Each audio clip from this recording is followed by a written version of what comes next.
Welcome to Spurs Vision TV. Good morning, good evening, good afternoon to all you guys wherever you are in the world. Right, welcome. I'm going to do this transfer show today. We'll have some guests on. They'll be a bit late. Right, I'm not sure how many of them will be joining us today. Right, but of course the first thing is that we'll say we got guys in the chats. We got Chris. How you doing, Chris? Hope you're well. All right, let me check. Is anybody else coming in at the moment? Okay, Money's going to be a bit late though. Everybody's going to be a bit late today. Let's see how we go about this, right? I guess at the moment now, where we are now, how many more days before the season starts, right? Today's Tuesday, so I guess there's another 4 more days before the season starts, right? We got one more game coming up tonight against Barcelona. Let's see what happens. And of course, the big hoo-ha is that Kane is not even on the plane to Barcelona, so everyone is having their speculations of what's going on, right? But a lot of us are just saying, let's see, wait and see, let's see how that goes. Maybe it's not a big deal because Madison is not on the plane either. So we'll see what happens tonight. Maybe there'll be a different formation. Maybe we'll try out something new with Ange, right? But of course, like what's written down here, the Kane drama continues, right? As we know, we've rejected another bid from Bayern Munich, right? So it's going to be, how would you say, dragged on again, right? Like on Twitter, I did put out, let's see what happens until Friday. Will it get dragged on until Friday? And last minute, Barcelona will come in with the amount of money that Levy wants, right? And that's part of our transfer drama at the moment. Uh, while we wait on for guests to come in, maybe you guys in the chats would like to ask me a few questions and maybe I can respond to it, give you some response, all right? So, of course, while the Kane drama continues, I'll wait for the rest of the guests to come in and I'll put it around them and see how they feel. Because most of the guests coming in, they are most probably not, they are not going to be Spurs fans. Maybe one or two are they going to be, but some of them, will have their thoughts on it, right? I won't be talking about the players going out, right? Because it's partly how you said that players going out doesn't affect us much because I'd rather see what players are coming in, right? Let me see what Chris says. Big up to Chris Agamba. Big up, big up. How you doing, Chris? Right. Chris says that a lot of players that played in the weekend was staying behind and not traveling too. So nothing to read into it. Yeah, maybe. Big up, Mr. Fat. Right. Buy knows the price, pay up or piss off. Right. Good morning, Scott. Good morning, Scott. Scott, if you want to join me, I'll send you the link. Right. Let me know if you're free. Right. Let me know if you're free. Right. Uh, let's see how it's going. Scott has a question. Right. How many accidents do you get? Accidents? Did you get in this summer while driving in? Nah. No accidents. No accidents this time. No. I've stopped a lot of the driving and streaming for a long time now, right? Ever since I changed my job. My job was much more nearer, right? So less risk of getting the accidents, right? And big up Tony Rodriguez, big up. Thanks for your support, right? Right. And of course, yeah, big up from the States. Yeah, big up. Nice to meet you. Nice to meet you, Mr. Fett. Yeah. Take care. Hope the States as well now.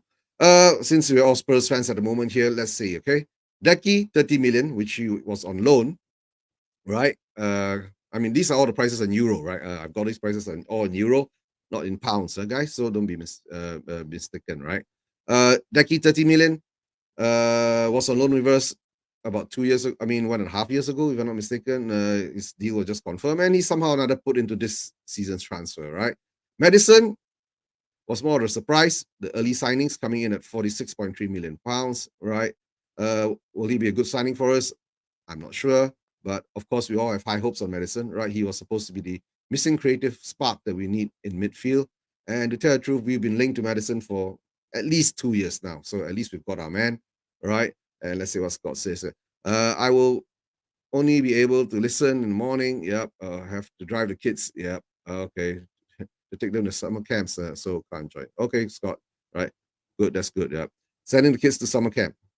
Summer camp, is it long-term summer camp or is it just the daily summer camp kind of thing, Scott? I'm not sure. If it's a long-term kind of thing, a summer camp, that means you're getting rid of kids from the house. That's a good one, right, Scott? That's a good one, right? And of course, we got Vicario in, one of our early signings, right, for 20 million pounds, a replacement for How would you say? Hugo Lloris, right? And of course, along the way, we got Solomon as a free transfer, right? As a free transfer, right, to replace Mora, who's leaving. Okay, Lucas Mora is leaving, right? And recently, we've just brought in Phillips, right? A Blackburn defender, one for the future. Maybe not. Maybe he'll be played, right? Big up, Eva man. Big up, big up. Good evening, good evening. Right. I'll be watching the game tonight. I'll try to get a link to watch the game tonight. I'm not sure I'll be on the watch along with Tottenham Way or not. If they have a spot for me, I'll join them. But I'll most probably be watching the game tonight. I'll try to get a link somewhere to watch the game. Somehow or another, it's not being showed in about by the Malaysian service provider here. So somehow or another, by hook or by crook, I'll try to get a link. Right. Phillips coming in. Right. 2.3 million euros. Right. Of course, that we wanted to get early, but somehow or other we didn't. Right. Let me hold on. Let me bring in a guest. Money has just arrived, right? And of course, VDV. VDV is today's signing, right? The newest addition to our recruits for this season. So at the moment now, let's hope VDV comes up. You know, we got Phillips, VDV, both young defenders. Some or another, I think they're still better than what we have at the moment. Still very much better than what we have at the moment.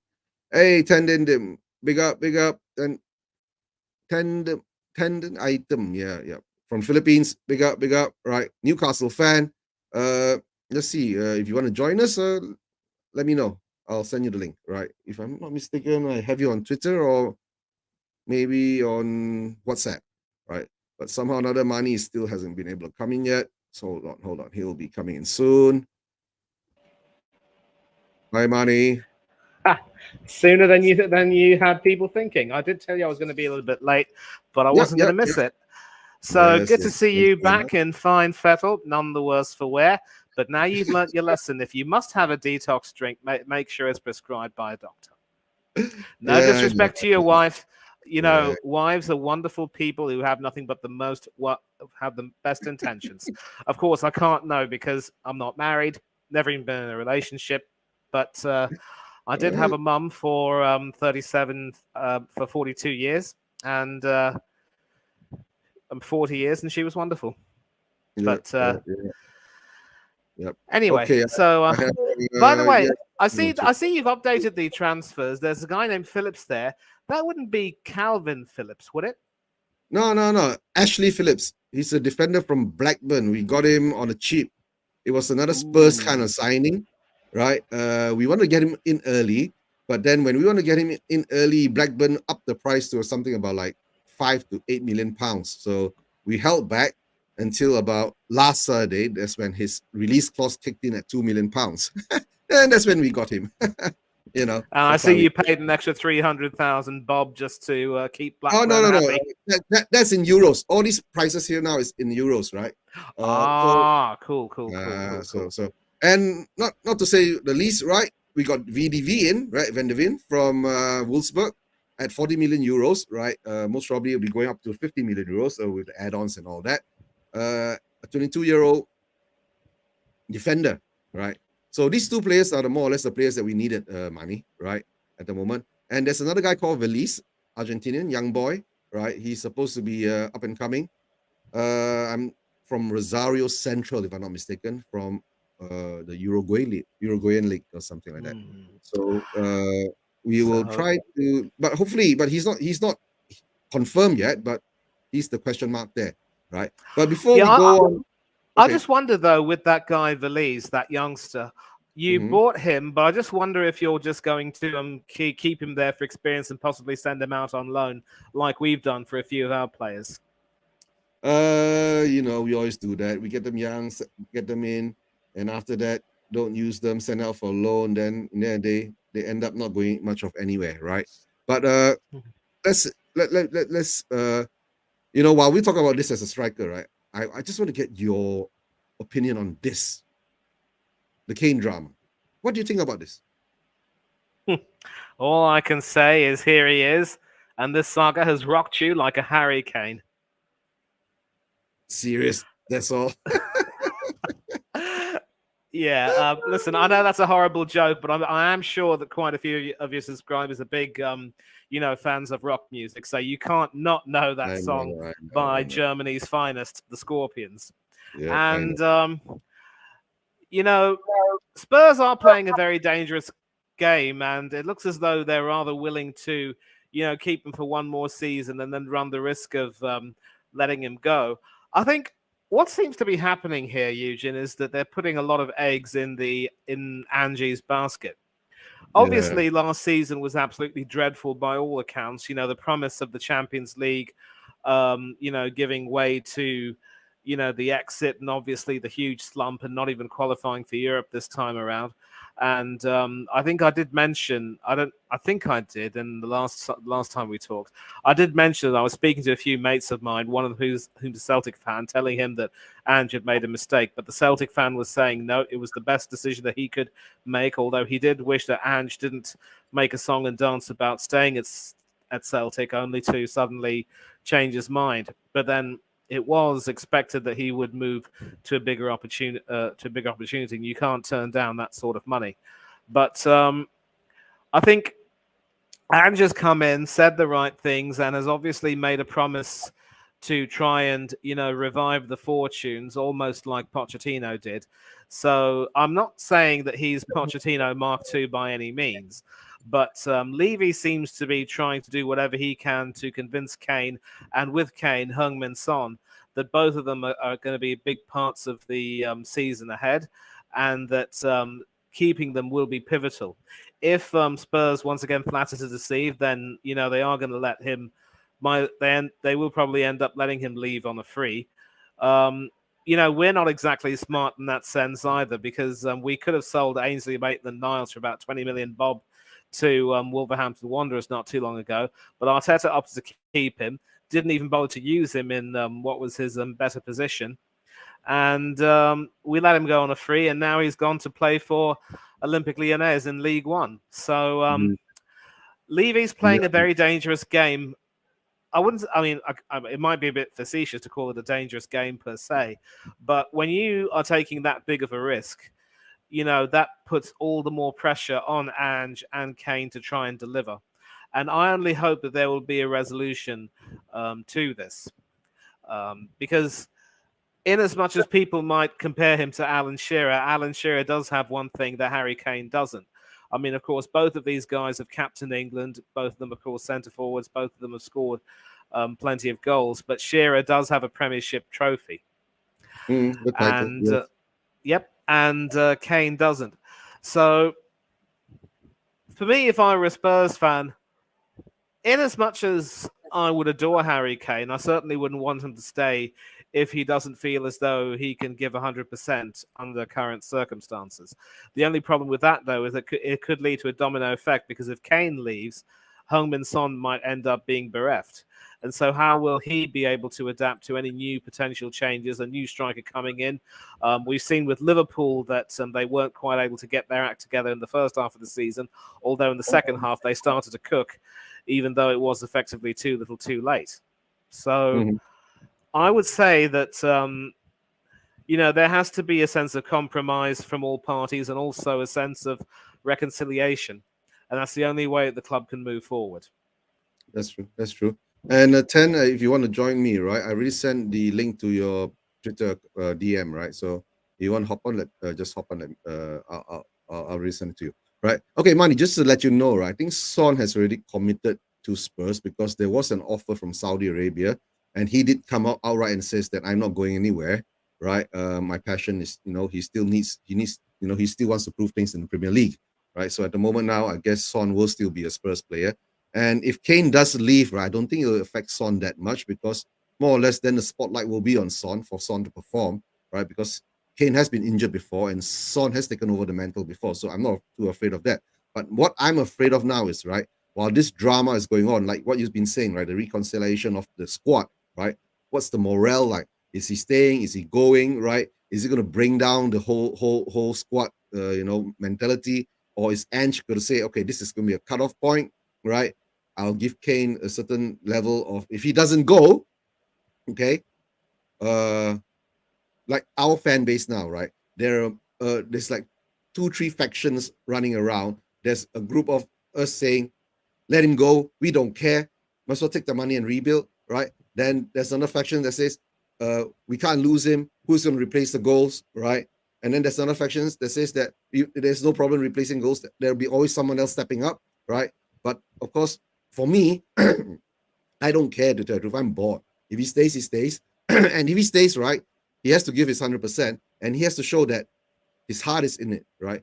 And recently, I mean, there's been words being said by him. I'm not sure whether it's directly said by him. He's already said that he's given buy-in until this Saturday or Friday, to be more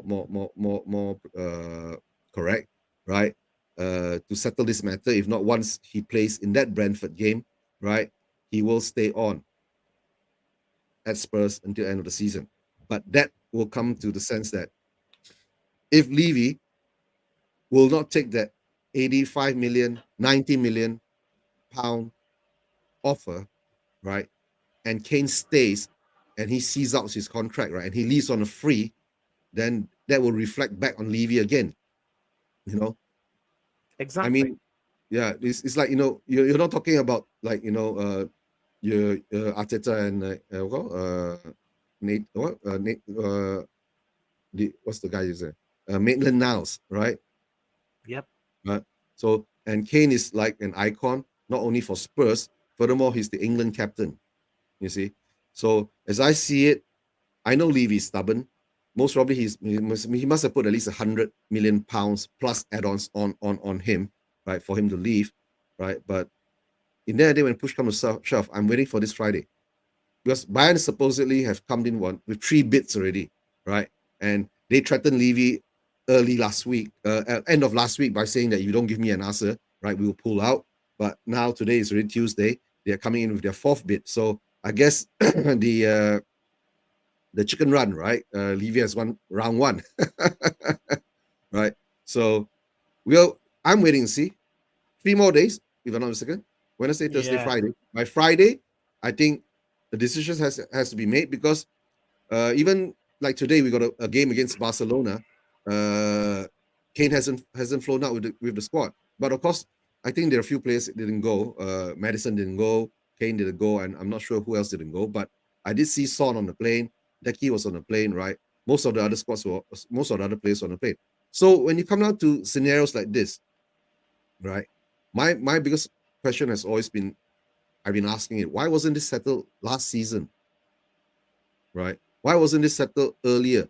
Right? Why did you have to drag it all the way until now, right? Where you know when things are going to get toxic, and after second Conte, you know that we can't go any much further anywhere, right? Just hold on. Let me bring on 10. Right? Big up 10. 10 is a Newcastle fan. Yeah. He's a Newcastle fan. Right? And he's in the Philippines, Manny. He's in the Philippines. So today we got a totally Asian show going on. Very nice, very nice. I was about to say that if Levy's not careful, I mean, you talk about how he's playing that game of chicken, but if he's not careful, he could end up Kentucky Fried. Yeah, and the thing is that I've been saying, right, if Kane stays and he's not allowed to go because Levy wants that price and not willing to budge, right, and he stays until his contract ends, and he feels there's no future in Spurs unless there's such a major turnaround. Ange comes in, right? By December, we are somewhere like in the semi-finals of the Carabao Cup, right? And we're sitting in the second or third spot, or maybe first spot in the Premier League. Then that might give Kane an incentive to stay, right? But I know, even 10 knows, right? That never happens with Spurs. Exactly. Right. And just speaking of chicken, I'm sure in your neck of the woods, 10, Jollibee is quite famous. Oh yeah, Jollibee. Yeah. Jollibee is the famous chicken, fast food chicken. So as I'm saying, and my biggest fear is it will turn out to be is like, what if Kane is allowed to leave on a free next season, right? He's got the choice of any club in the world that he wants to go to.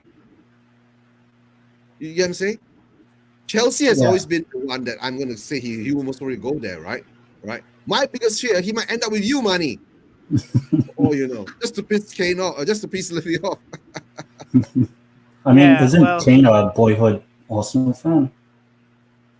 No, he tried out in Arsenal. Then I think they rejected him for being too chubby or something like that, right? Oh yeah. Big up, Jesse Foreman, right? Big up, right? And so in the end, that's why he joined Spurs. But okay, uh, let's get a Newcastle fan perspective on this Kane drama, right? For all you Okay. know, if next season, right, Newcastle is like second and they're building, right? And they are like somewhere, they reached the semi-finals of the Champions League this season, right? And they put out to Kane, okay, here's 600K per week. Come join us. Yeah, I think. Well, I mean, Kane to Newcastle, I don't think that'll happen because we have Isak and Wilson. So I think we already have two very good center forwards in our team. But yeah, I think the Kane drama. Like I don't really follow too much of like other clubs like transfer news apart from Newcastle, but like I do think it's like I'm probably in the camp whereby I think he'll stay, but I'm not sure if he'll stay beyond the end of this coming season. Like he might leave on a free, and that's the thing I'm like unsure, or let's say like trust Daniel Levy with. Like Harry Kane is probably Tottenham's best sort of asset. The biggest money asset. So I just I wouldn't trust Levy to to build the squad basically with the Mm, Kane money because it happened similar to like the Gareth Bale time when Spurs made like 5-6 signings and only like Christian Eriksen was really the only good one, and that's the thing. Um, Maybe that's something that is like playing in the back of Levy's mind. Maybe I don't know, but yeah, I do think Kane will stay this season. I just don't know if he'll stay after this season. No, to tell the truth, I don't think Kane will stay after this season at all, right? So as I see it, the drama is now. What's going to happen now, right? And while all this is going on, it's like weighing, it's like weighing on Ange. It's so clearly weighing on Ange. Like in every press conference he goes to, the first question that comes out, right, in every reporter's mind is Kane going to stay? Or is Kane going to leave? Is Kane going to sign a new contract? And that doesn't give Ange you know, uh, you know, that what call that positive kind of feeling that he's supposed to have as a new manager, right? But big up Uncle Rods, big up Uncle Rods. Meet Tens, yeah, he's from Philippines, right? He's a Newcastle fan, right? Big up, Yeah, big up, big up. How yeah, you doing, yeah, man? yeah. I'm doing So good, very yeah, good. yeah, and of course, me and Manny and Ten were just talking about the Kane drama continues, right? So what are your thoughts on this, Uncle Rods? Um, in relation to Kane, very good player. Any team will want Kane. Any team will want Kane. He's a very, very good player. But also, I think at the end of the day, it's important at the end of the day that Tottenham at the end of the day get this drama sorted out quick as possible because it's disrupting the team. What you don't want to go into in the season with is disruption and uncertainty. Do you know what I mean? You don't want to do that because remember at the end of the day, the transfer window don't close till the 1st of September. Do you know what I mean? The Premiership starts this weekend. Do you know what I mean? So it's all that sort of thing. Well, is he going to be here beyond the transfer window or is he not? Do you know what I mean? It's all that uncertainty. I say this: if there's a deal to be struck with Bayern Munich for Kane, what Tottenham should be doing at the moment, their prime thing they should be doing is looking to get the best deal for themselves. Do you understand what I'm saying in relation to that and get it over and done with? Not no holding back and you know what I mean, and we're not going to sell and this and that. Go and get the best because you know what, I don't know, right? Harry Kane has been a good servant for Tottenham. There's no doubt about that. He's been a good servant for Tottenham. He scored goals in the day when other people in the team weren't scoring goals. You know what I mean? He's made games at the end of the day when other people in the team at the end of the day threw down sort of like their tools. Do you understand what I'm saying? So just go out there, go to Bayern Munich and say, look, all right then, if you want like 110 million from Bayern Munich, you say, right, you know what, Bayern Munich, this is our price. If you match our price, yeah, or you don't. If you don't, leave us alone. If you can match the price, let's do business. And we don't want no bit payment and this and that, right? Yeah.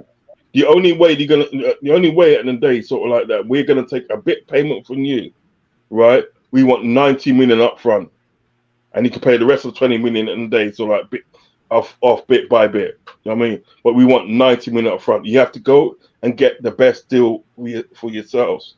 You can't be dilly dallying and sort of like pondering a moment and say that, he's not gonna go and this and that, because he deserves his move.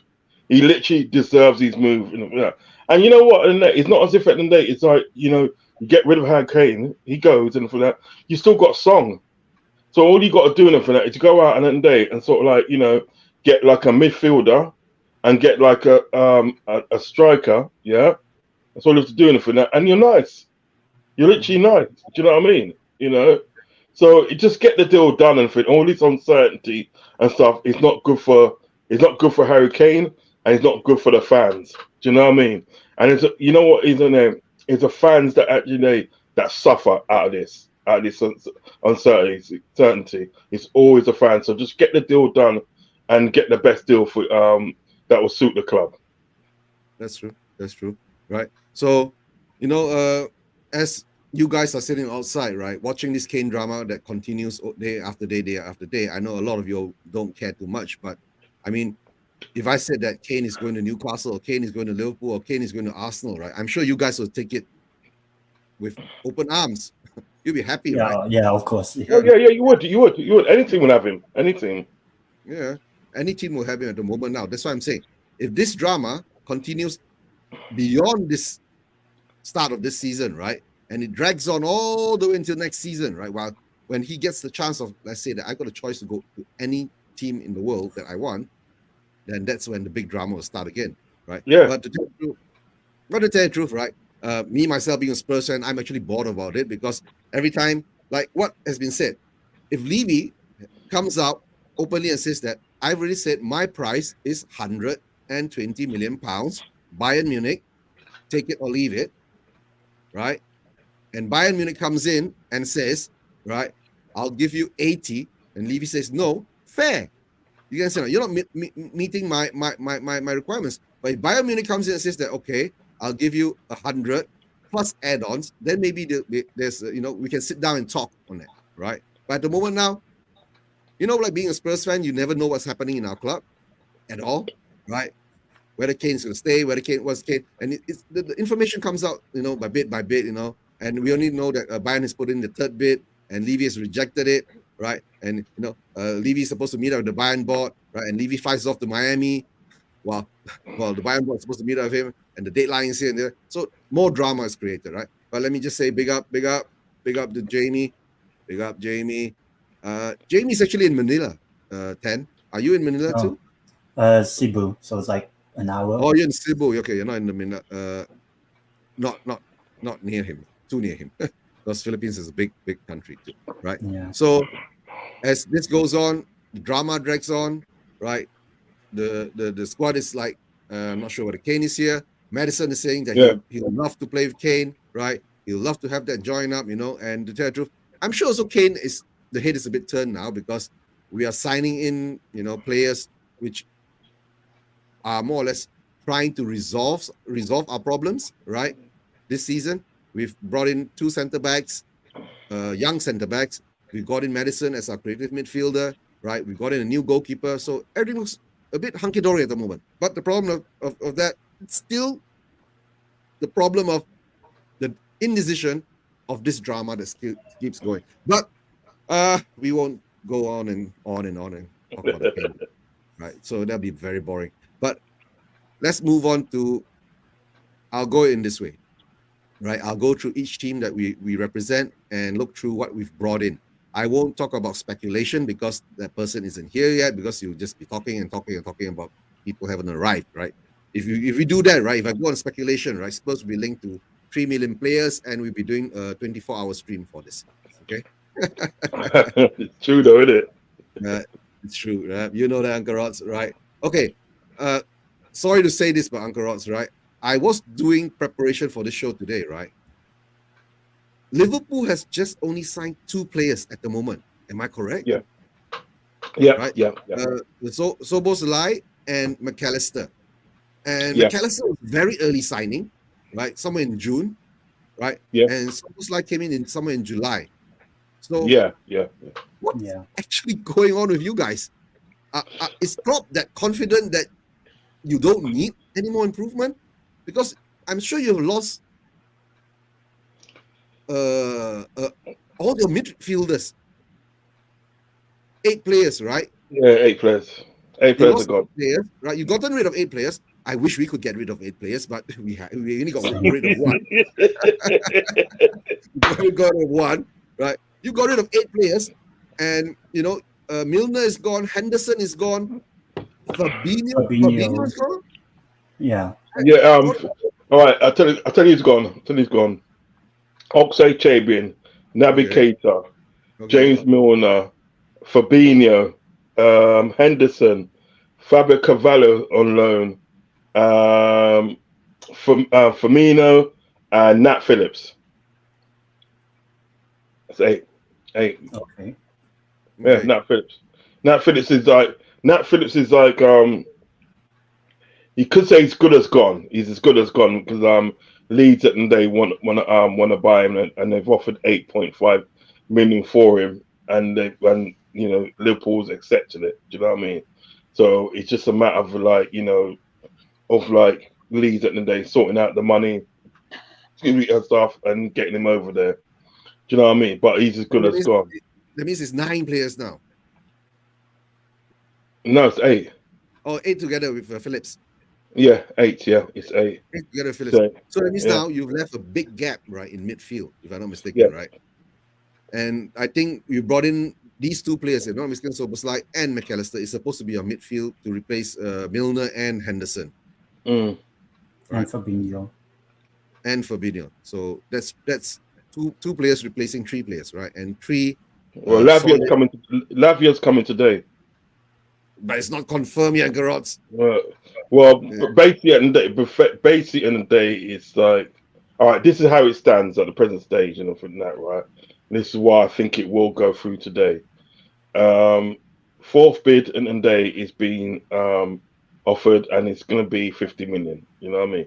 They're going to pay the 50 million. Um, was it Southampton are playing tonight in a cup game? I think it's a League Cup or something like that. Something like that. Some cup game they're playing tonight. Yeah. And Yep. he's not in the squad. He's not in the squad, and he wasn't at training either. Do you know what I mean? Southampton said, I've actually said it, and they want to get the deal wrapped up today. You know what I mean? So don't be surprised at the day if news later on comes out the day that that Lavio's on his way to Liverpool for medical. Probably having medical tomorrow and everything that, and then get the deal wrapped up. Probably the paperwork could be done today, and then medical tomorrow and whatever, and he'll be presenting as a Liverpool player very soon. So, but even that now, when you look at that scenario, and I'm happy that Lavio's coming in because I actually rate the player. I think he's really good. Do you know what I mean? And he's like 19, 20 at the moment. Do you know what I mean? And he's got like a long stretch ahead of him, and he can only get better. Do you know what I mean? He was playing in a poor Southampton team, yeah, and he was still able to shine. Do you know what I mean? Able to shine. So I do rate the player still. You know what I mean? He's got a lot of potential, and plus as well, he wanted to come to Liverpool, and he wanted to work with Klopp. Do you know what I mean? And I honestly think that Klopp could make him into, a world beater. Do you understand what I'm getting at? And he's got time outside of him. But put that aside and everything, that there's still sort of like if we bring in instead of we bring in 3 players, there's still 5 players at the day we need to bring in. We're Yeah. still 5 players short. We are still 5 players short. That is question, right? Because you guys are in the champion. No, you guys are in Europe, Europa Yeah, League, Europa right? League. Yeah. Right, and you are playing two games a week, or sometimes 3 games a week, depending on what the schedule is. Right, it can go crazy, right? Your squad is going to be very thin. After getting rid of 8, replacing it with 3, right? And like, of course, the transfer window ends end of this month. right? Would it be a very rush kind of job for Liverpool to actually build a proper squad this season, Yeah, for sure. For right? sure. I mean, to be honest today, I mean, all this business at the day should have been done a long time ago. Yeah. But they've been piss assing about, excuse my language, with Lavia. I mean, first bid, second bid, third bid, fourth bid. You know what I mean? You should just pay the money at the end of the day in the beginning and then move on to the Mm-hmm. next. Move on to the next. I wouldn't let go of Fabinho, yeah. I wouldn't let go of Fabinho until I got a DM. Mm-hmm. Until I had a certain DM come through the door, Fabinho wouldn't have gone. Yeah? Do you know what I mean? Like Oxlade, Chamberlain, Navigator, James Milner, those are players at the day that you obviously were gonna go because The it come age. to the end of the contract. You know what I mean? So they went on the free. Even Firmino, and then they come to the end of the contract, so they went on Mm-hmm. the free. So there's 4 players at the day that you could not avoid in actually, them going. Do you know what I mean? It was inevitable they was gonna go. Do you know what I mean? But the Yeah. 4 other players Yeah. today, But Uncle Rod, you could have done something. looking at this scenario now, right? Out of all those 8 players, right? Predominantly, your midfield has been weakened, if I'm not Yeah. mistaken. Yeah. And your attack, right? Actually, you did your business for your attack last season, if I'm not mistaken. You got in Nunes, you got in Diaz, and all that. Your attack, you're not too worried with by letting Firmino go and all that. They're supposed to be the replacement for them, right? And of course, you let Mane left last. Is it Mane? Yeah. Yeah, Yes. Mane left last season too. So you've got cover with Diaz and Nunes for that position, and of course Salah is still here. No, it's more or less. Sorry to Gakpo. cut across it. So, because it's more or less for that side, the left hand side, you're looking at Diaz and Jota. Right, That's who Jota. you predominantly play in that left You side. had Jota too. Yeah, you brought in Jota too, right? So basically, your attack, you're not worried. Now you're more worried about your midfield. But the other part is that, right? Your defense, right? Even VVD is old, and you've not brought in any prominent. Okay, Konate came in, if I'm not mistaken, right? Yeah, Trent's coming like He came in last season too. Yeah. two So seasons ago. 2 seasons ago. 2 seasons ago, will he be able to fill up Virgil van Dijk's shoes? That's a question we don't know, right? And now recently we've seen that Trent is playing more of a midfielder role than the right wing back role, right? So you're short on that side too. But of course you got your you got a few young players coming up, right? If you're not mistaken, Harvey Elliott. Who else is there? Elliott. Yeah, you got Pachetic Okay. coming up. Right. You And got then the Greek, like Simisas. Tsimikas, but he's not really like he's like a first team player. He's brought to be a first team player. Yeah. He's a first He team was player. he's like the backup for Robertson, if I'm not mistaken, right? Yeah, he's there to give Robertson sort of like competition.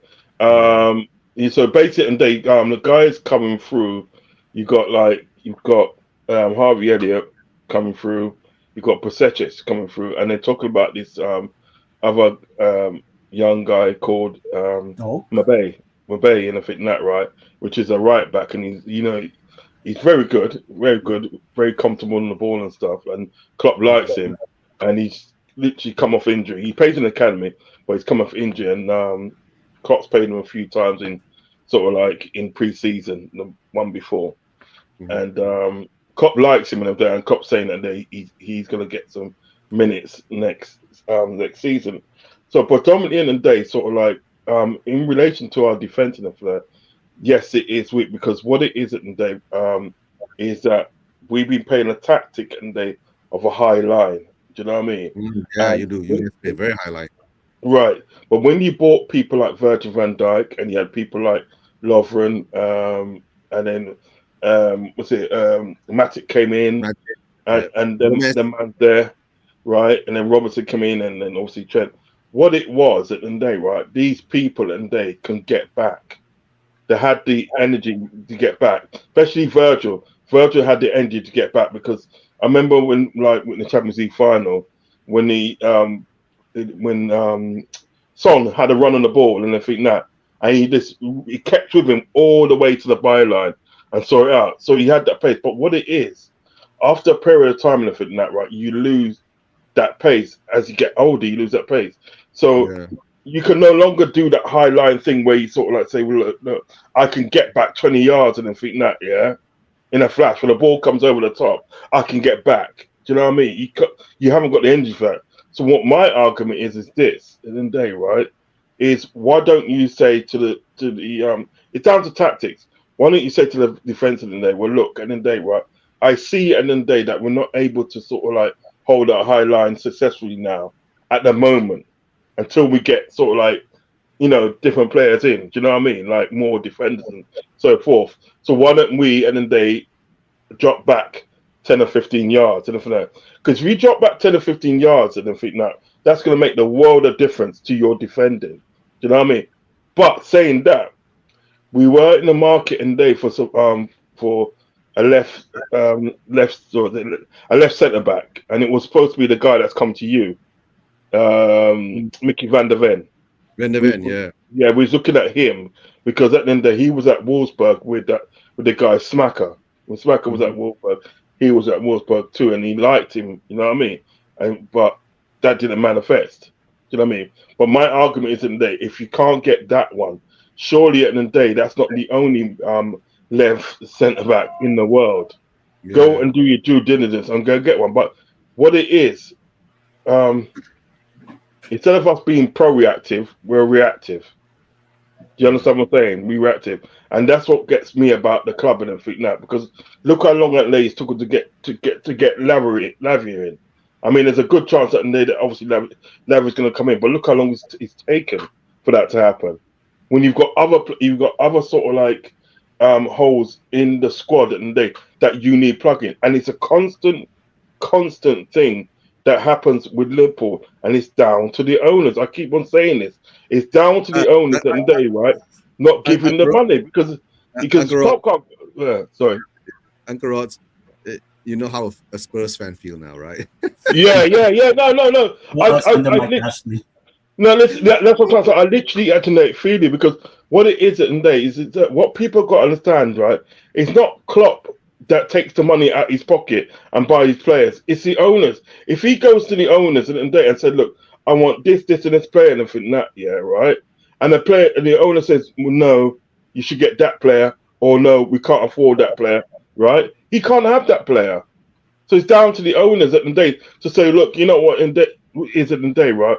This part needs plug-in, that needs plug, because what Liverpool doing at the moment, which they've probably done over a few seasons now, at the end of the day, right? They're putting square pegs in round holes. Yeah, and that's never gonna do. Do you know what I mean? Yes, going forward at the day, we got some blistering talent going forward. We got this young Scottish lad that we bought from Celtic, called Ben Dokes and everything like that, right? He is so comfortable on the ball. Yeah. But that's cool. But your midfield needs work, yeah, and your defense needs work. You know what I mean? You could probably score goals, but you'll be leaking them in the other end. And what happens at the day when you go up against a team at the day, right, that you can't outscore?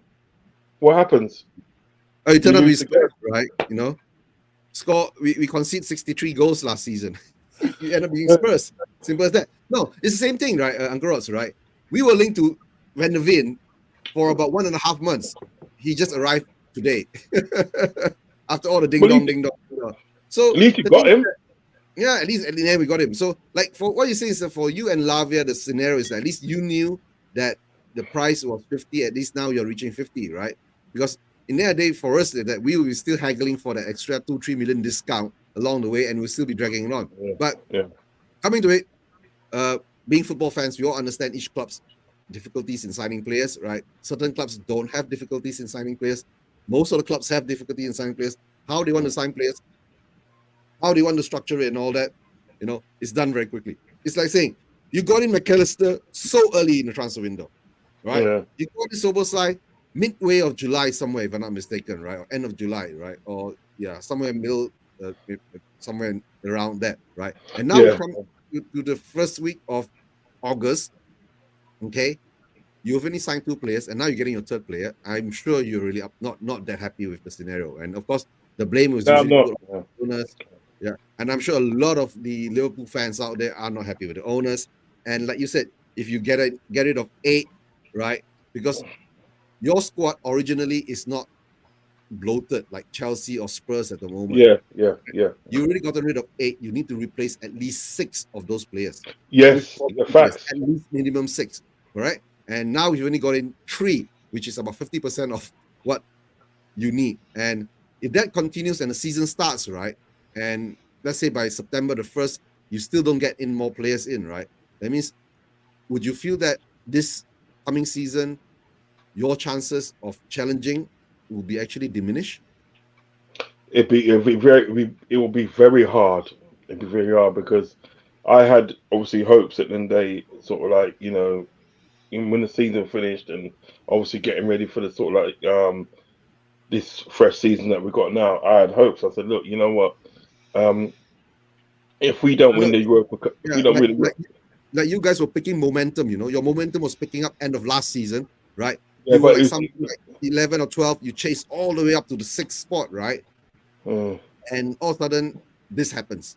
no. To be honest, right? The scenario at the end of the day towards the end of the season was like this. This is the scenario. It was like putting a plaster over a stab wound. That's what it was. It's like putting a plaster over Yeah, a stab wound. that's So it. it literally was at the end of the day. You know what I mean? Because there was still the problems at the end of the day. Like when we come against Aston Villa, you know what I mean? Which a game at the day against Aston Villa that we should have won. Although at the end of the day, sort of like the referee and then they didn't do us no favors at the day because that referee was a bit kind of he was shaky. Although that situation happened, but I think what we should have done, we should have sort of like literally we should have sort of like beaten Aston Villa. Do you know what I mean? So it goes to Yeah, show them that there was still problems there. We beat what's it? We beat Man United 7-0 and then the following week and then we lose against Bournemouth 1-0 because what Bournemouth did, and they employed the low block and everything that right, and put man behind the ball and just caught us on the counter attack.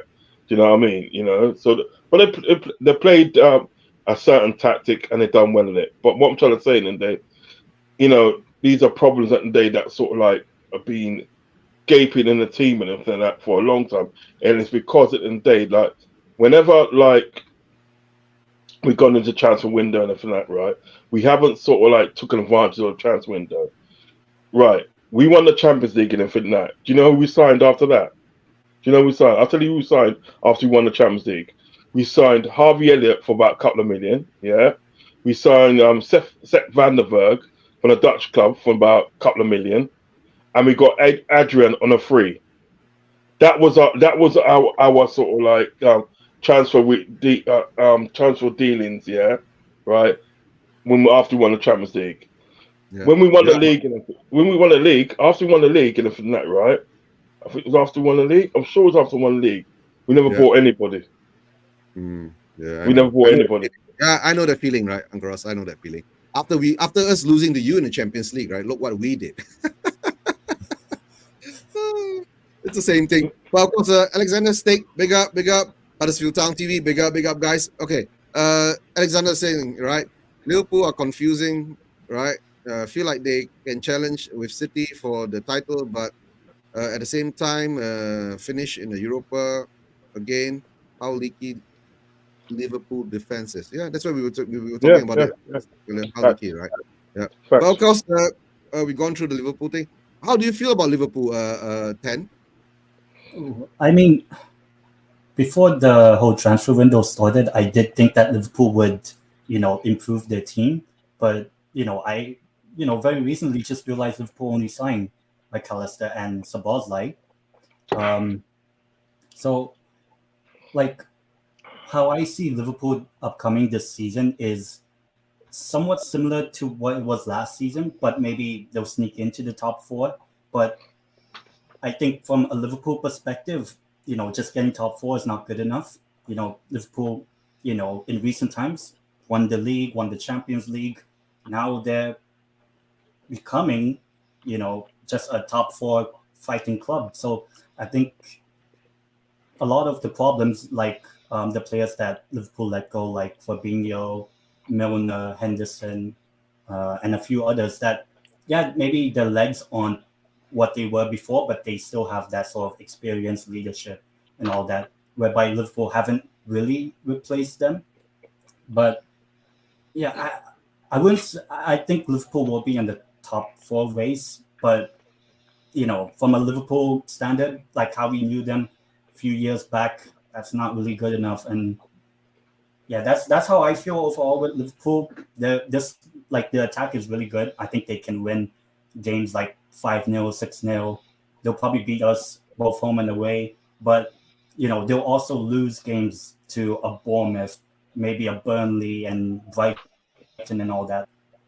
And that's the thing I can see with Liverpool this season. Somewhat similar to last season, but maybe just a bit better. But even that's not good enough, in my opinion, for Liverpool especially. I understand. Right. Ambition-wise. Right, yeah. Mani, you there, Mani? Your thoughts on Liverpool signings, right? 2 signings. Uncle Ross is going crazy. Where are the How you players? doing, Manny? Out? How you doing? Yeah, good, Uncle. Good. Okay. Just a little bit tired because I had a bit of a busy day today, and if I do have to leave, I'm never going to leave without saying goodbye to each and every one of you. But I had to, just close the screen to allow myself to relax my eyes a bit.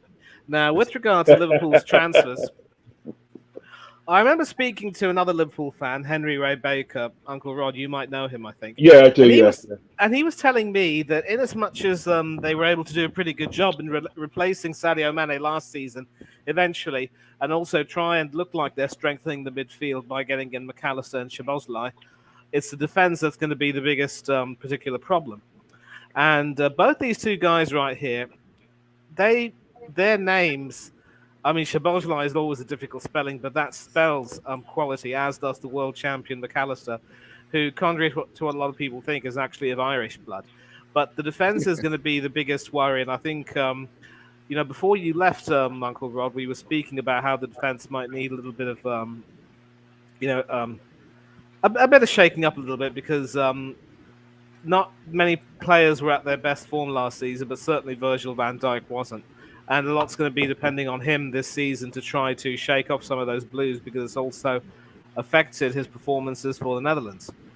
But I do wonder, obviously, now with, especially with Milner and Henderson and other people gone, there's going to be a lot of work to do to try to, really strengthen that back line. And Klopp will really be on a hiding to nothing. Excellent midfielders, but what about the defense? What's he going to do with them, and can he get them to, just pull themselves together? Yeah, facts. Yeah, that's fair. Right. That's why I keep telling Uncle Rods, right? You feel like a Spurs fan now, right? Yeah. Let's hope only next season you don't concede 63 goals like what we did this Oh, season. mate. That's sad, right? Okay, we'll move on to the next team, right? Right, since 10 is here, I had to dig up some information on this. If I'm not mistaken, 10 Newcastle signings is Barnes, Tonali, Livramento, and Mintak. Yeah, I think the Bonds and Tonali figures are a switch. I think we got Tonali for a round, but whatever. Yeah. I mean, these 4 are the main ones, right? Yeah. You've lost ASM. Yeah, just ASM. ASM is the only sort of quality player we can sell because the rest, like Ryan Fraser, Jamal Lewis, and I want to get rid of them because they're basically dead wood now. But no one really wants to, buy so that them. means for you, as you see it, right? Your squad has actually improved a few levels then. Yeah, right? With I think Barnes and Tonali and Livramento coming in. Improved. We just announced Livramento today. I don't honestly know where he will play, whether he'll be a backup to Trippier or whether he'll be like a starting left back, but I don't remember him being a left back. The only thing I kind of have like my concerns with like Livramento is obviously he just recently came back from a ACL injury. He didn't play last season for Southampton. But in terms of like, just him as a signing, I think he's a good prospect. But again, I just don't know if he's like, if he's going to be our left back, because I think left back and another center back is what we still need, especially when Fabian Schär is, I think at the moment, a little bit injured. So we're not really sure we might start the season with Botman and Lascelles, and I don't really rate Lascelles as high as maybe like 7 years ago. So yeah, I still think we need a lot more work. I do think we need a left back, a right side center back, and maybe a right winger. Um, but in terms of like improving our squad, I think I didn't really rate Bonds as high as a signing. But obviously, very recently we played a preseason friendly against Villarreal, and he scored 2 goals. So, hopefully, Bonds is like, I wouldn't say, how do I think ASM is like a game changer. Like if he comes on, he can, spark the energy levels. Whereas I don't think Bonds have that. But what I think But maybe no, Harvey but Bonds could have. ten ASM looks like a game changer, right? He has the energy levels, right? But in the end of the day, he doesn't have that results Yeah, at the yeah, end. that's the thing that I Yeah, think maybe that's why we bought someone like Bonds and let go of ASM. I think one of the best examples of ASM being that sort of game changer was the 3-all draw we had with Man City early last season. okay. And that's the sort of player that I want us because, Newcastle more historically like a, entertainers type of team. So I don't see Bonds as an entertainer, but I think hopefully with the output with Harvey Bonds, I hope we can finally see a lot more goals because yeah, we scored like 68 goals, but most of it was all around the team, but not really like Oh, top I mean, level. you Like don't. You mean you don't have a Harry Kane kind of play, right? yeah, I mean Callum Wilson was scored like 18 goals, Oh, okay. but I think like when you look at like ASM, he only scored 1 goal. Oh, that's Armour one, he's that's our Richarlison level. yeah. Armin one, he scored like 9 goals before the World Cup, and after the World Cup, he only scored 2 goals, which Yeah, is like a a different false formula, narrative that he's yeah. one of our better players. Like he only had like that purple patch just Yeah. before the World Cup. No, but ten to Um, tell the truth, right? The way I see what Newcastle is doing, right?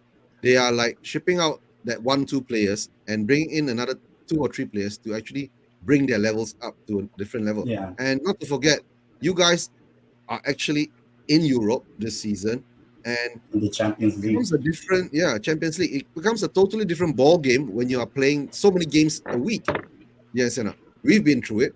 And if your squad depth is not as high as it's supposed to be, like Mani should know, right? Mani, you guys lost Saliba last season at the most crucial time, and the end of it, you've been saying it all the while. You never believed that you could win the league, right? Even deep down inside, you really wanted to win the league, but if one little, bump on the road, right, it throws you off, right? And whatever Newcastle's ambitions are for next season, because to tell the truth, your owners come out and talk to the fans and let them know we have a plan within the next 10 years, right? We want to Yeah, win the Premier League, not challenge. We want to to win the win. Premier League, not challenge, to win, right? So at least there's a plan there. And you've improved a lot, from 2-3 seasons ago where you are now to where Yeah, you were to where you are now. But I'm sure Eddie Howe is a smart manager and knows how to handle the scenario of slowly building the squad depth, right? And as I see it, letting just one player go like ASM and the rest of them are more or less, the deadwood and all that. It's a very good move. And don't forget, the window has not closed yet. More yeah. improvements come in. That's how I I see it. mean, we got Isak because Callum Wilson was injured last season, and that was a big surprise. Maybe Fabian Schär's a bit injured right now, so maybe we bring in I don't know Someone who, else. because the one thing about Newcastle is that most of the time we're kind of silent. Like before Tonali was really a name, no one expected us to get Sandro Tonali, or back Mhm. last summer, no one really expected us to get Isak, and then bam, it happened. So I don't know if we'll have that sort of signing, from now till the end of this transfer window. I mean, I hope we 10, do, but 10, 10, 10, 10. Money talks, yeah, money talks. I You mean, guys have the money, right? And I think the only thing that is tying you guys down at the moment, right, is actually the FFP. Yeah, If you were that's tied that's down the with thing FFP, because right, most probably um, you'll say Mbappe too for a loan. yeah, I mean, I don't expect us to get like a Neymar and Mbappe, but Yeah. the reason why, yeah, I think FFP is probably like our stumbling block, like, you know, and I blame the Mike Ashley era for why we are in this position because, you know, our front of the shirt sponsor now is paying us like 25 million, which is still less than like, you know, a Liverpool or Arsenal, you know, sponsorship. But compare Sellers 25 million to Fund 88's like 5 million a year. You know, that's a huge difference. And also we have the Amazon Prime documentary coming out this Oh, Friday. So, you know, or I'll, you know, we'll Newcastle is find doing out. all or nothing. It's not, I don't know. It's like a Is it called is it called documentary all or or nothing, something. Manny? Right, if I'm not mistaken. It's like a All or nothing. four-part Yeah, it's called documentary all. or The something. Amazon. We did it right, and look what happened. Yeah. Arsenal did it. Look what happened, and you are doing it. I'm not sure, Uncle Ross. Have you all done the Amazon documentary yet? All or nothing. We've done one with Brendan Rodgers coming to the club Oh, you see, you know now you time know. ago. We've Yeah, done something like long that time time ago, ago. right? Yeah. Yeah. Okay. Alexander Hilton has a question for you. Right? Do you think And, Tonali will flop? I think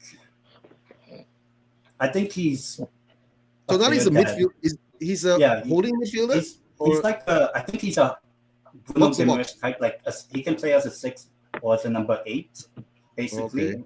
So, you know, because last season when Bruno Guimaraes wasn't playing, we never won, and Ah. so hopefully, you know, if Bruno's not around due to injury or whatever, maybe Tonali's that you know, The step up. replacement, or obviously we can play both of them together. So I think we've improved the squad, but I still think it still needs improving in terms of our defense because our back four last season was rarely unchanged.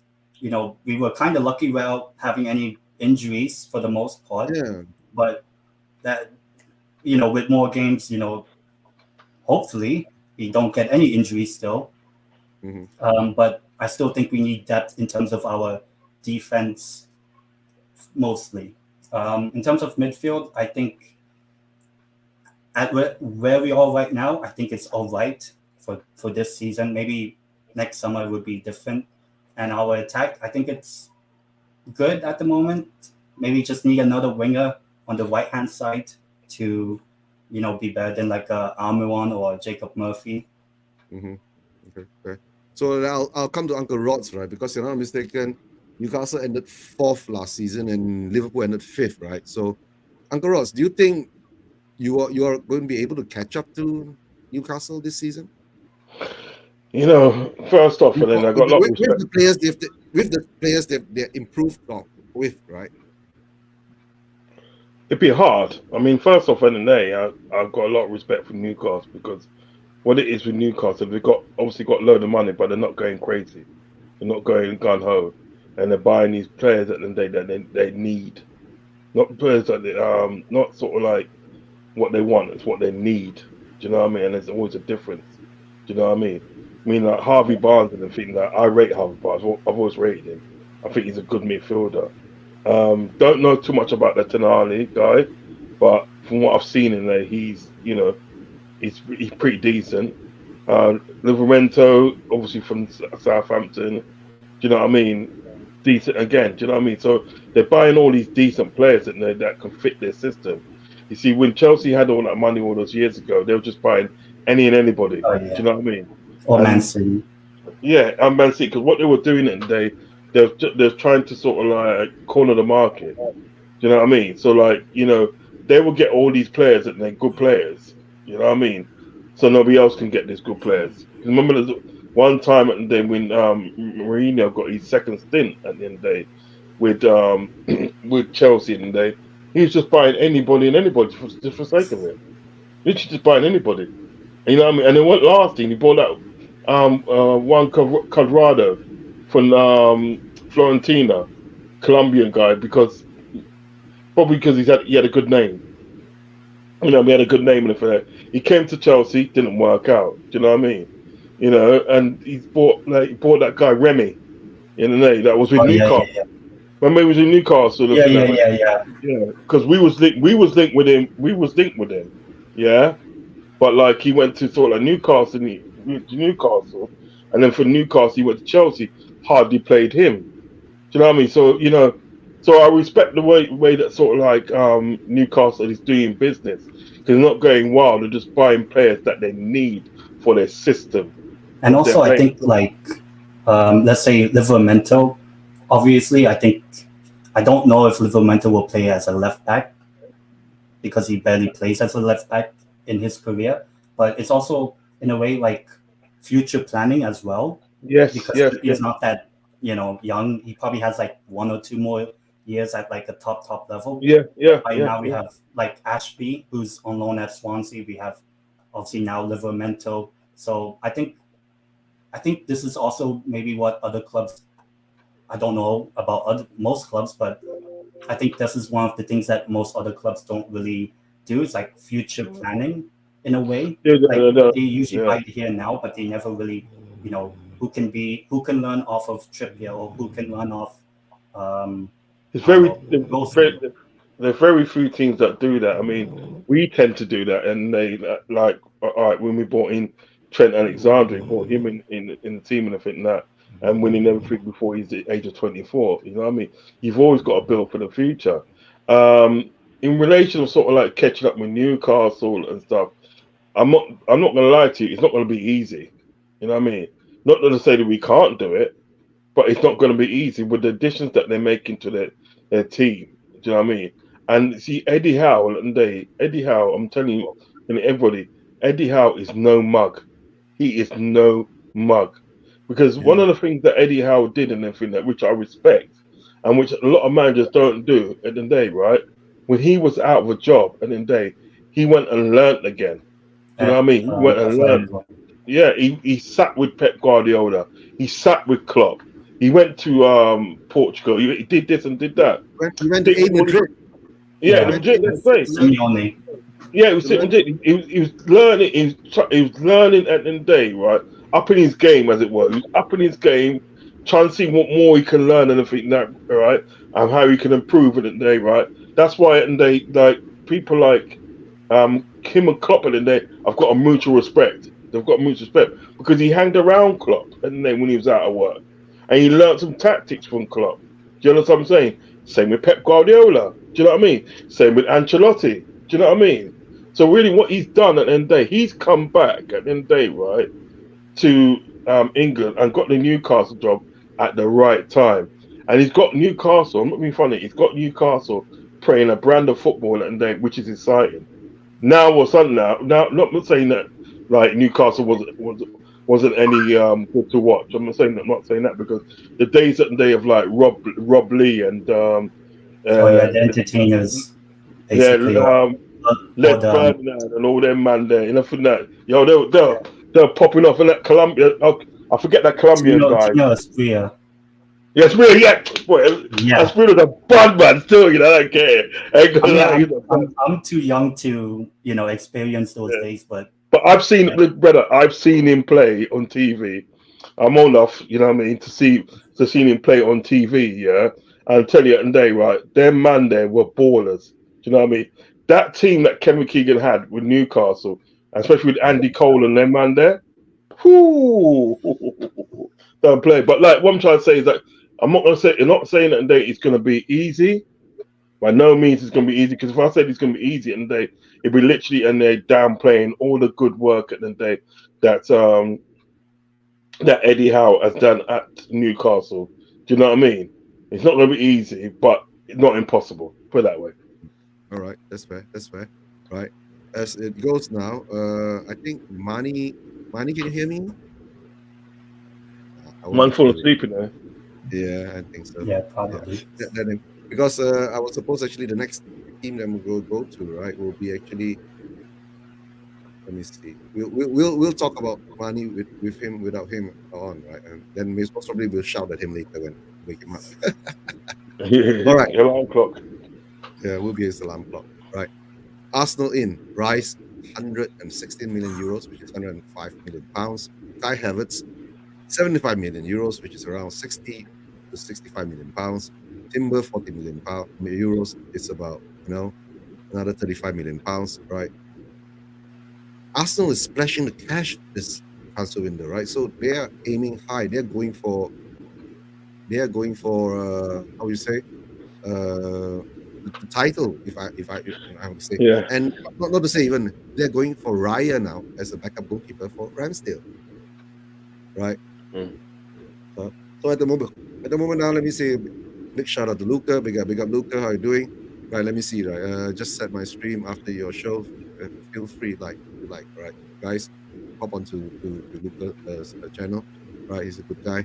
Right, Yeah, Luca's uh, all right, man. Good guy. yeah, Good guy. Luca's a good guy. Right, so for me is that Arsenal is doing the job, right? They are actually improving on their second spot last season, and they are going out for MCT, right? And of course, the community shield or the charity, whatever shield that they won, showed that they do have some steel in them, right? To actually give a city a run for their money, and of course, spending nearly 200 million pounds now, right? They should be giving City a run for their money. What do you think? I'll go to Uncle Rods first. What do you think, Uncle Rods? Yeah, certainly, Arsenal are making the right steps. I ain't gonna lie. Do you know what I mean? Because they brought in some quality. Do you know what I mean? The only person probably out of that sort of like I'd probably say that I'm a bit iffy with is probably Kai Havertz. Do you know what I mean? But the others like Julian Timber, He's good because Julian Timber can play along the back four. He can play right back, centre back, and he can play Yeah, left back. He can play along that back four still. Do you know what I mean? But arguably, probably one of his strongest position would be as right back. Do you know what I mean? yeah. But But he's he was very playing on the left, right? In the community shield, he was playing on the left. yeah. You play on the left, but I'm saying that that's how versatile he is. Yeah, that's why you see, and for tell you the truth, right? For 40 million euros, right? That's a steal. Yeah. Don't get twisted. That is still. That's what I'm trying to say. So like, I mean, Kai Havertz at the end of the day, sort of like, Oh, that's yeah, probably the I only one. That's the only one I probably say. Well, look, what I mean, they got the ball there, mate. Do you know what I mean? But like, other than that, do you know what I mean? That they have signed some quality. Do you know what I mean? And yeah. yes, at the end of the day, sort of like they'll be trying to go for the league again, but I don't think. I don't know. I don't think at the end of the day they sort of like put it this way. They got Champions League, yeah. Now Yeah, that's true too. they got Champions League now, and I think that. And whereas like Man City, and then over the last couple of years, at the end of the day, they used to play in the Champions League and also in the league and such. And let's face it, in the day, like Man City has got the team for it. Do you know what I mean? Because remember at the day, it's like the other day when they went one goal ahead, it was one of their unknown players that scored the goal. Do you know what I mean? And it's a good goal as well. So they've still got quality in the squad. Do you know what I mean? I think at the day sort of like Arsenal will be in and around the sort of like top four, but I don't think at the end of the day they'll be challenging. I think I'm not being funny. I think Newcastle at the end of the day probably stand more of a chance of like challenging Oh, against okay. than that. Really? Okay. That's actually what I kind of feel sometimes, but it might might No, sound like, no, oh, I'm no, just a Newcastle fan bias, but I think no. I think you could. I think you could do because look at it. All right, sorry to go across you. Look at the two games that that he gave them last season. You gave them some hard games last season. Yeah, remember that because one of them was a draw. Yeah, I 3-0, think yeah, one was a draw. and Sure, you we could have won lost. that as well. Yeah, we were like 3-1 ahead, and we lost to them 2-0 at the Etihad, but that was just after the Carabao Cup loss, and that was like a Yes, bad one yes. form because we lost to Liverpool, United in the cup, and then Man City. But then after that, we had like a 5-game winning one where we beat like Wolves, Forest away. You even beat Arsenal, didn't you? No, we drew against No, Arsenal at the Emirates, they beat and Spurs. we lost at You beat home. Spurs. Hold on a second. Yeah, we Along beat the way. Spurs Oh, 4-1 yeah. away, but Sorry. we, I knew somewhere in North London. Yeah, yeah, it was no, it was a demolition of Spurs that day, right? It was Yeah. what five goals in 20 minutes kind of a scenario kind of thing. Oh yeah, yeah, yeah. And there was Yeah. calling for his head, wasn't they? Yeah, then that's when our Spurs fan base went into a meltdown, right? But no, but what I see this season at this moment, right? I have this feeling that M City might have a slight wobble after doing the treble Yeah. last season. I feel like Right? for Man City, every single season it's always like, can they actually win the Champions League? It's never like, oh, can they win the Premier League? Because everyone's like, oh, yeah, they can. But can Man City win the Champions League? Now they've done that. You're kind of like, okay, what's next for Man City? That's how I feel. Like, what's next? What's the next big wait, thing? Ted.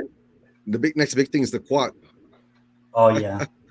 They still no one's done the quad yet, right? So I guess that'll be the next big thing for MCT. But what I'm seeing MCT, right? They do have 2 squads of 11 of quality players, which is I think at the moment now what Pep has been doing. He's been actually accumulating all the more or less the best players in the world that suits his style. So I'm not sure whether losing Mahrez and whatever players that they have lost, right? Gundogan. Yeah, Gundogan. But Gundogan might be that weak link that they might not be able to replace, right? Because if you lose Gundogan and all of a sudden, let's say De Bruyne gets a long-term injury or something like that, they are quite empty in midfield. That's how I see it. But at the moment now, I see it's quite an open race for the top at the moment. If Newcastle improves enough, and let's say Manchester United improves enough, there might be a race there, right? And you never know, there might be a dark horse that comes along that cause some ups, like somebody like Aston Villa with Unai Emery with a point to prove, right? They've done quite well in the transfer window. We had Aston Villa fans on to chat about that, right? But in the moment now, as I see for Arsenal, they are more or less in the position to strike. And whether or not Arteta has the capabilities of reaching there, that will be his, I said, something he has to prove at this moment, right? And for whatever happens to Arsenal, I guess, right, I wish them the best of luck, right? Me being a Spurs fan, I'll be very logical about it, right? They spend the money. If they win it, they deserve it. That's how I see it, right? But of course, we can't write off Manchester City because if I'm not mistaken, Pep has got another dream now. I think he wants to win it back to back because I don't think there's any team currently in the Champions League format, right, has actually won it back to back. I think only Real Madrid or the only Real Madrid. Yeah, I think Real Madrid is the only one done it one season back to back. That's no, all. I think they went 3 in a row. They won 3 in a row. 2016, 17, 18. Yeah, they won it 3 in a row. So I guess maybe Pep wants to emulate that along the way. So since Mane is not available for any comment at the moment, so I won't disturb him. He's tired, right? So let him have his rest. Most probably we'll shout at him at the end of the show. Right. But of course, since you guys came in late, I have to do this with you guys too, right? Spurs, right? Look at the amount of signings we've brought in. Decky was alone 1.5 seasons ago, and now he's confirmed a permanent signing. Somehow or another, he's put into this season. We've got Madison, Vicario, Phillips, Solomon as a free, and VDV. The least is, of course, the question mark whether he's coming or not. So without getting rid of what we're supposed to get rid of, right? Hopefully we'll be doing the getting rid of business now, right? Our squad has bludgeoned until something like 35 to nearly 40 players. We're turning out to be the next Chelsea. That's how I see it, right? That's going to be a scary thing. But at least Chelsea win things, right? And what do you think, Ten, on our signings? I think the big one, I'm not sure if I'll call Madison the big one because I do think you guys need center backs, which you have in VDV. I think as a neutral or non-Spurs fan, I'm kind of like Tottenham are like a wild card. I can see them doing somewhat similar to like how Arsenal were in the first full year of Arteta, whereby you can see progress, but they never really got near top 4. or you can see something like what Manchester United did last season, whereby they were terrible and then they finished in the top four. So Mhm. like I think Tottenham's business is good. I just don't know if it's going to really push them. Yeah, maybe it'll get Tottenham into the top four, maybe, but is that really the only thing for Tottenham? Yeah. I think this season for Tottenham it has to be just like my club, Liverpool, and basically any club is to win trophies. A Carabao Cup, FA Cup or whatever. So I think that's one thing I think Tottenham need to focus on, regardless of how good or how bad the league season will be. Because I think even though Tottenham seem like they've done good business, I'm still unsure about the defense. Mm. Like, okay, VDV. I think Phillips is a Phillips, center back. Phillips, yeah. Phillips Yeah, and but VDV. yeah, but then what's the backup from that? Apart from Romero, you still have Eric Dyer, Oh, yeah. Don't say that name. Davies, I think. Yeah, Hey, yeah. Sanchez, Sanchez, Tanganga. Tanganga, Yeah, yeah. so that's the thing. For me, I can see Tottenham having some good games. They can win games. But I can also see a few batterings. To be Mm. honest, like I can Yeah. see something like they can lose to Brentford like 4-5-0 on the opening day, but then have a good season after that. That's how I kind of feel with Tottenham and like just Tottenham in general. It's like you guys, what I feel is Tottenham will get battered in just a handful of games, but I think Tottenham will also improve in games against against us or against Liverpool, who we both got 6 points off of Spurs. I think Spurs can improve with those signings. I just don't know if just making the top four is the aim for Tottenham. I think the aim should be winning a trophy, just like at Newcastle as well. So, yeah, that's how I kind of feel. I think Tottenham can be a top four race, but they can also just be, like eighth, ninth. I think it's one or the other. I feel like. That's fair. And then not forget, right? Yeah, Cratch is correct, right? We also had Poro, right? Poro also came in, Oh yeah, right? A new signing for this season. But the thing is that being a Spurs fan, we know our weaknesses, right? At the moment, right back, we are like empty, right? We have a Poro that can attack but can't defend, and we have an Emerson Royale that can defend but can't attack. See, and the way, if you all have noticed, Ange ball is we play at a high intensity, high yeah, and line, I and that's the thing I kind of feel with like, oh, you guys yeah, might lose like and 5-0 to Brentford on Sunday. whether maybe this crop of younger new players coming in, maybe they be able to do it, but like you said, the deadwood left behind, right? The older crop of players, whether they can assimilate to that, and then of course, not to say that we're still in the Harry Kane drama, Yeah. right? I think Harry Kane is probably the big one in terms of like where Tottenham can finish. I think Yeah, Tottenham can get into the top four, but that's with Harry Kane. I think without Harry Kane, I don't think. I think I think Richarlison yeah, is I think good, if we but I talk don't think. about but you talk about Richarlison, that our fan base actually has more or less given up on him, right? But hard to say, uh, because this season we don't have Europe, right? So it might give our new manager more time to assimilate and get the players to play the way that he wants. But whether they can play the way that the manager wants, that's another question, right? We can always Yeah, I want, think but whether it happens or not, we do not know. But of course, if with Harry Kane in the squad, it will give us a higher chance of winning a cup. You get what I'm saying? yeah, Which is the sad part is that our owners have never actually focused on the cups, domestic cups. Their focus is always trying to get to the Champions League or in Europe because it brings in more money. Because winning the Carabao Cup puts about what, less than £1 million in the coffers. Winning the FA Cup puts less than £2 or £3 million into the coffers. But getting into the Champions League, right? it's like Just in the group stages, right? 100 You are something or getting what. something like 30-40 million Yeah, pounds, or sorry, 20-30 million pounds in the pocket, right? And if you go further, it gets higher. So I guess depending on what our owners are focusing at, right? But Uncle Ross, what do you think about our signings this season, right? We've got about half a dozen signings done, right? And more supposed to come, but we are stuck with another over half a dozen or maybe 1 dozen deadwood players that we need to get rid of. And we've only got rid of one, Harry Winks.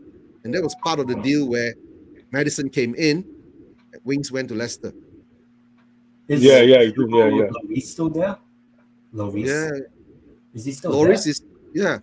Loris is still here, but Vicario is supposed to come in to replace Loris, while we were supposed to be chasing after Raya, right? And now Raya is in negotiation with Arsenal. So that's why I'm scratching my head. Why didn't we get Raya in, right? And Vicario. And I thought Vicario. I actually thought Loris already left.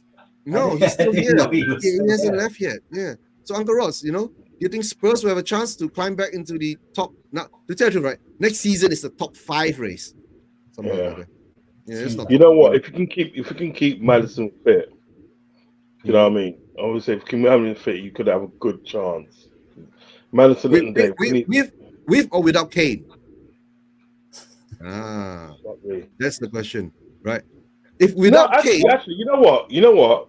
Without Kane, because the thing about it, with Kane, don't get wrong, he's a brilliant player, amazing player, but he didn't do it all on his own. Song at the end of the day contributed quite a lot to those goals and getting goals for Tottenham. So if Madison at the end of the day, if Madison at the end of the day can stay fit, he can actually be that link man between sort of like the midfield and attack. So like midfield and attack. So between him and Song. Yeah. You know what I mean? He could be that. Or Richarlison. Well, yeah, you never know. But if basically they're keeping some of your key players and they fit for the season and stuff. With the players that you brought in at the end of the day, right? Why not? Why not? If you're focused on a goal and everything that, why not? Do you know what I mean? But you have to sort of like stop conceding these stupid goals like we do. We did the same thing. So I'm not going to take Liverpool out of it. We concede stupid goals when we don't need to. Do you understand what I'm saying? If you can sort of like nullify that, you've got a good chance as anybody at the day of climbing into that top 4 because it's not as if you haven't got the squad. Do you know what I mean? Because right then, at the end of the day, right, if Harry Kane goes in and think that, right, when you think about it, you've lost 2 players, arguably one good striker for that, but you still got a good striker there in Song. Because when Song on his day and everything that, right, he balls out. Uncle Ross, and the weird part, right, we've brought in a young striker called Valise from an Argentinian striker, right, from Rosario Central Uruguayan league, but he's an Argentinian, right? So that's a weird thing. And then the thing is that if we do really sell Kane, we still have time before the transfer window closed to go out and get a quality striker to more or less replace him or back up or whatever we need to do.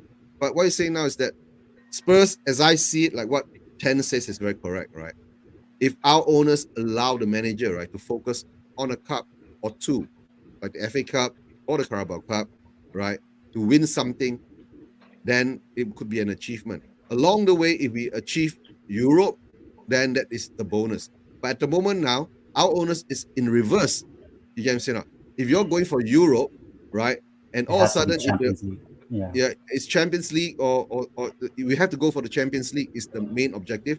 But along the way, right, if you're coming close to winning a domestic cup, right, they pull the handbrakes because the proof of pudding was there, right? Mourinho brought us to the League Cup final. What did we do? Sack him 6 days before a final. I know, it's fucking just stupid, mate. Yeah, that was stupid.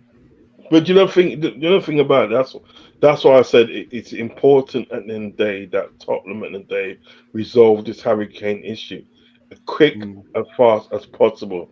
Because then at the day, once you resolve that issue, and then you know where you're going now.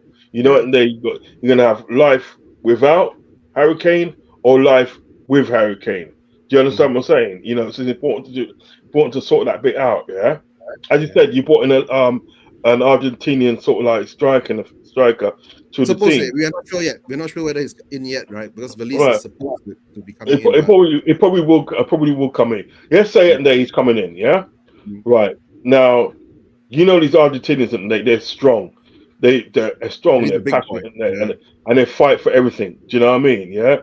So then you're gonna have some goals there. You're gonna have some goals there. You still got Song. Do you know what I mean? You still got reasonably good midfield. You know what I mean? As I said at the day, your most important thing next season would be at the day is not to be conceding stupid goals.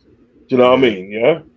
Yeah. Once you get that defense To tell you the tightened truth, up, right, I think last season, right, I think half of our goals conceded were stupid goals.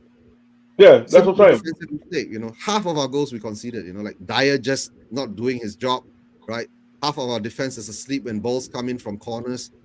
So I guess that has to be resolved. But like what you say is correct, right? The Kane drama, right? You said it has to be resolved. But the problem is that this Kane drama has been going on since the opening of the transfer window, since Bayern Munich stepped in and said that we want to buy him. So it's been dragged on, right? So It a only decision dragged. should be made then. I just sorry to cut across it. So a decision at the end of the day should have been Yeah, made then whether you're going to sell Harry Kane to Bayern Munich or whether you're not going to sell him at the end of the day. If you're going to sell him, you sell him and you move. You're going to sell if you are going to sell him, you know what I mean. You're not going to sell him. Sorry, if you're not going to sell him, you keep your player and you move. You know what I mean. That's why I said this should have been sort of like resolved a long time ago. This shouldn't be allowed and then to drag on because the more it drags on, yeah, the more it affects your team going forward, and there's no getting away from that. So like I think the main thing at the day, the main thing that needs to happen at the day before you can sort out the season that Tottenham they supposedly gonna have that you want to have in for that, right? yeah, This has got to be sorted out. Once this gets sorted out, right, you'll literally know and then where you're going in the season. You literally know. But the longer it carries on and it's allowed to play out, yeah, it's the more effect it can do to your team. That's why it's probably very hard and they for me to give a judgment and they on how sort of like Tottenham's gonna be next season with this major problem still there. Do you know what I mhm. mean? The sale of Harry Kane. Is he gonna go or is he not gonna go? Do you feel me? Do you know what I mean? I Yeah. think once you get that sorted Yeah, out, yeah, then but the thing is you that know. he has really no, but the thing is that Uncle Ross, he's already come out to say that he ain't gonna sign a contract, but right, he's also Well, sell given his ass, man. Sell his ass, man. Sell him. but then he's also given a deadline to Bayern Munich to come up with the money to purchase Kane. Hey, money. Yeah, money's back. He's back. We're a Yeah, cop. yeah, yeah, I know. Yeah, I just put you on mute and what, right? But coming to it, since money's back, right? Okay, big up, big up. Thanks, Paul Brown. Right. Hope business doesn't stop there. Yes, we were just talking about our team, so let's get back to your team, right? Uh, since you're awake and you brought in Rice, Kai, Timber, Raya, maybe. Okay. Do you think you have a chance to challenge M City? 2 million quid spent on 3 players, 2 of whom weren't exactly firing on all cylinders. The other one, of course, had a really good game, but he was, of course, the cheapest of the 3. We've sold Matthew Turner. At least he deserves to be, getting a game or 2 rather than just rotting to death on the bench where he obviously he wasn't going to get to play because the manager and the fans all loved Aaron Ramsdale to bits, and now we're getting in Raya supposedly for competition, but that in itself is no guarantee that things are going to be rosy in the garden. And even on Sunday, we had to depend on stoppage time deflection to get an equaliser, and then we saw a Manchester City team that clearly wasn't firing on all cylinders completely muck up their chance in the penalty shootout. And people ask me if I believe Arsenal will challenge for the league. Stop No. Yeah. I understand. I understand your feelings, right? But you still we- have a chance, right? If M City does, have a wobble along the way, right? Something they screw up or something like that. I mean, the chance is still there for you to get it, right? I They think the wobbled last expectation. Go They ahead. wobbled last season in the first half before the World Cup. We still Yeah. couldn't beat them. That's true. It's like the more people say this could be our year, the more we have to take a look at history and say, you know what, we need to be honest with ourselves and say that we're going to be on a huge hiding to nothing. Mm. So I really don't see. I would like us to try and challenge for the league. I would like us to show that we are improving. I would like us to take the cup competitions a lot more seriously now, especially especially since the manager has, in theory, made it a point to start improving the quality of the squad. He's pretty much spoken about how he was considering quitting, but decided to stay because he believed that he owed it to the fans to try to see it through. Okay. He's either trying to put his money where his mouth is, or he's stuck his foot in his big mouth. And time will tell whether he will be vindicated or, vilified. Okay. Okay. I know Manny. Manny is not a big Arteta fan, so it is what it is. But do you It's think not- like do you think Go this ahead, Tim. season do you think this season it's the Premier League title or Champions League trophy, one of the two, or bust?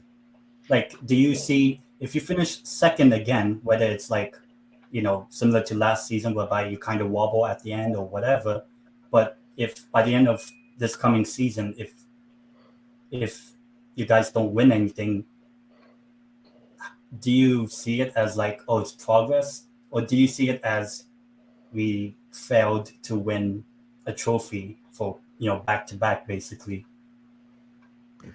Firstly, if I can just make one small request, if it means having to pay a slightly lesser salary, do whatever you can to get Kieran Tierney off our books. I love him to bits, but he deserves to be playing first team football. You know that he's going to be a huge upgrade on Dan Burn and Matthew Targett. Please take him off us. I mean, Secondly- I want him. Yeah. Secondly, to answer your question, no, because improvement does not equate to success. And especially after all of the talk about how this should be our year and the money that we've spent so far, and how a lot of the right things have been supposedly said, to end up being in the same position effectively doesn't truly represent progress. Mhm. I would like to at least maybe win a trophy, and yet we also have to show that we are more than capable of holding our own and really winning the big prizes. And the Champions League will be far too soon. I don't even know if we will qualify from the group stages, because we could end up being in a group with some heavy hitters, Oh yeah. and they'll be We expected to can fight. as well. Yeah, they'll be expected to fight for, the top two positions. Whereas for us, well, getting to hear the Champions League music at the Emirates Stadium will probably be as good as it gets once again. Yeah, same for us. Okay. I'll get to Uncle Ross. Uncle Ross. So we'll be ending our show soon, right? Uncle Ross. Any last words before you head off? I love you all. I love And you all. don't forget, Now guys, listen. right? In the chat, right? Or we're watching the video later. Please give us subscribe to Enfield Uncle Rods, right, on YouTube, right? His YouTube channel, right? Sorry to cut because the Newcastle fan. What's his name again? 10. 10. You can just call me 10. Have you got a channel? Yeah, I can just type it. Yeah, just in put the it in. chat. Yeah. 10 has got a channel. Yeah, too. just search that up. Oh right, you put it in the private chat, yeah? Yeah. Right, I'm gonna take a picture of it. Still, take a picture of it. Yeah, because I'll follow you. I'll subscribe to your channel. Thanks. Yeah, you know what I mean? Because it's very good to speak to football fans from across the world. You know what I mean? Not just in Europe, but across the world. Still, do you know what I'm saying? It's very good to communicate. But yeah, you know what? Then, Dave, as I said, you know what I mean. Thanks for having me again on your show. Oh, You know what I mean? welcome. Yeah, it's always I'm been a available pleasure. anytime. Love chopping up with you guys and everything that. Love it to bits and everything that. So anytime I'm available on a Tuesday afternoon around that time, I'll be on your show. Trust me, I'll be on the show. People, please like and subscribe to my man's channel, man. Like and subscribe to his channel. He's a brilliant guy. He does some brilliant work. You know what I mean? Very good guy. Very knowledgeable fan as well. Do you know what I mean? And has some good content on his channel. Please hit the like and subscribe to this channel. Come on, guys. It's free and it only takes a second. It takes a second out of your day. Do you know what I mean? which is not much. But please like and subscribe and that. So listen, till the next time, you know what I mean? Yeah, All I've got catch to up with say you. is peace, love, and respect to everybody. Manny, And 10, yeah, and when you're doing yourself. any shows, right? Let me know, Uncle Ross, right? Maybe I'll I be will. able to. I'm doing a show. I've got a show tomorrow, which I'm doing. There's a new show I'm doing. Red Reasoning. Then I've got like on Thursday. I don't have anything on Thursday as yet scheduled. Friday I've got the match preview with my friend Chelsea fan. He's out in Morocco. Chelsea OG, and then Saturday panel debate show. Sunday the watch along and so forth. Do you know what I mean? So there's Okay. a few bits coming up still, but I will let you know definitely. Definitely let All you right, know. bro. It'll be in the All right. group chat. Yeah. Good. All right. Bye Peace, bye. peace, peace. Cheers, Uncle. Cheers, man. Cheers. So, Money. So that means you're not too optimistic about the signings, or you're not too optimistic about your managers' capability. It for me, it's jury out as always because now the worst part is that of late there have been some fans who normally would see eye to eye with people like me who've now seen it fit to sort of accuse people like me and others of being a bit too negative. I would say Absolutely. right now that it is our right to express concerns, especially when we win, the Charity Shield in such fortuitous circumstances, and see several of our players, not having a very good game. Uh, we have a right to say that we should be concerned about this. It's completely different to winning a trophy at the end of the season because obviously there's really nothing else to play for at that time, and that was the aim. This game, of course, is really only Yeah. a curtain raiser, But I got and as one really good question to ask you, right? Do you think Kai yeah, Havertz will actually turn it around for you guys? I'm getting serious Willian vibes with this transfer, Eugene. Okay. Another Chelsea old boy who came to Arsenal and was expected to do well, but completely flopped. He certainly flopped at Wembley, and Yeah. we're seeing a guy who seems to be able to run quite well and get into the right positions. But once he takes centre stage, he fluffs his lines. And it was the super sub Leandro Trossard who should have started in Havertz's position, who ended up getting the equaliser. Mm. Yeah. And Yeah. that's another reason why, because we've seen many times last season where we'd be fortunate and have all of these wins, especially the Arsenal Bournemouth game. A lot of people were saying, well, that's the stuff of champions. The fact that you were able to come back from 2-0 down to secure the win really is a tribute to your mentality. And I kept telling myself, you know how in that song, The Sound of Silence, there's a line where where they sing, "Fools," said I, "you do not know." And it's sort of the English equivalent of, "Are you lot taking the mickey?" And one of the things which I always say is that I remember saying at one of your shows once last season, you can't serve people rubbish and call it a roast dinner. We never should have allowed them to go 2-0 up on us.